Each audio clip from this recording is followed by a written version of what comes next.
السلام علیکم۔ میرا نام ہمایوں افتخار راجہ ہے اور ایک خبر کے مطابق حکومت اسلام آباد میں زوننگ ریگولیشنز میں تبدیلی کے لیے کمیشن تشکیل دے سکتی ہے۔ تفصیلات کے مطابق وفاقی حکومت زون 3 کی زوننگ ریگولیشنز میں تبدیلیوں کے لیے ایک کمیشن بنانے پر غور کر رہی ہے۔ جمعے کو وزیراعظم آفس میں ایک اجلاس ہوا جس میں شہری ادارے کے مختلف امور اور آنے والی اسکیموں پر تبادلہ خیال کیا گیا۔ وزیراعظم آفس میں ہونے والے اجلاس میں سینئر سرکاری افسران اور سی ڈی اے کے چیئرمین محمد عثمان نے شرکت کی۔ اس اجلاس میں یہ فیصلہ کیا گیا کہ سی ڈی اے کے بجائے زون 3 کے زوننگ ریگولیشنز میں تبدیلی کا فیصلہ ایک کمیشن کرے گا جسے حکومت کی طرف سے اپائنٹ کیا جائے گا۔ اسلام آباد کے 5 زونز ہیں اور زوننگ ریگولیشن 1992 کے مطابق ہر زون کے اپنے قواعد و ضوابط ہیں۔ زون 3 جو تقریباً 50,000 ایکڑ پر مشتمل ہے، نیشنل پارک کے علاقے اور نجی زمین پر پھیلا ہوا ہے، جس میں سے تقریباً 20,000 ایکڑ نجی زمین ہے جس کے لیے سی ڈی اے کے پاس کوئی اصول و ضوابط نہیں ہیں۔ گزشتہ ماہ سی ڈی اے بورڈ نے زون 3 کے زوننگ ریگولیشنز میں تبدیلیاں کرنے کا فیصلہ کیا تھا اور ممبر پلاننگ کی نگرانی میں ایک کمیٹی بھی تشکیل دی گئی تھی۔ تاہم ذرائع کا کہنا ہے کہ اب تبدیلیاں سی ڈی اے کی اپنی کمیٹی کے بجائے ماہرین ماحولیات کے کمیشن کے ذریعے کی جائیں گی۔ چند ہفتے قبل سی ڈی اے کے پلاننگ ونگ نے ریگولیشنز کا مسودہ تیار کیا تھا جس کے تحت یہ تجویز کیا گیا تھا کہ مارگلہ کی پہاڑیوں پر واقع پرانے دیہات کو محفوظ رکھا جائے گا اور وہاں مزید ترقیاتی کاموں پر پابندی ہوگی۔ ذرائع کے مطابق پلاننگ ونگ کی تجاویز کو سی ڈی اے بورڈ کی جانب سے زون 3 کے ضوابط میں تبدیلی کے لیے بنائی گئی کمیٹی کے ساتھ شیئر کیا جانا تھا۔ اب توقع ہے کہ یہ تجاویز کمیشن کے ساتھ شیئر کی جائیں گی۔ پلاننگ ونگ میں ہونے والی بات چیت کے دوران یہ تجویز کیا گیا تھا کہ تینوں غیر حاصل شدہ دیہات گوکینا، تلہار اور شاہدرہ کو محفوظ کیا جائے گا اور گاؤں والوں کو شہری سہولیات فراہم کی جائیں گی اور ان سے کہا جائے گا کہ وہ مزید ترقیاتی کام کرنے سے گریز کریں۔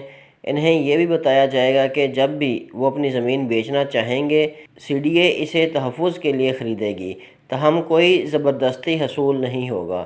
زمینداروں سے پوچھا جا سکتا ہے کہ وہ اپنی زمین سی ڈی اے کو بیچنا چاہتے ہیں یا نہیں۔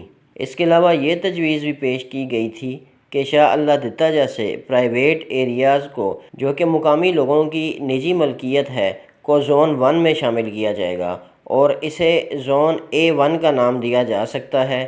اس ایک نئے سب زون کے اضافے کے ساتھ کوٹ ہتھیال اور بارہ کہو جیسے علاقوں کو زون 4 میں شامل کیا جائے گا۔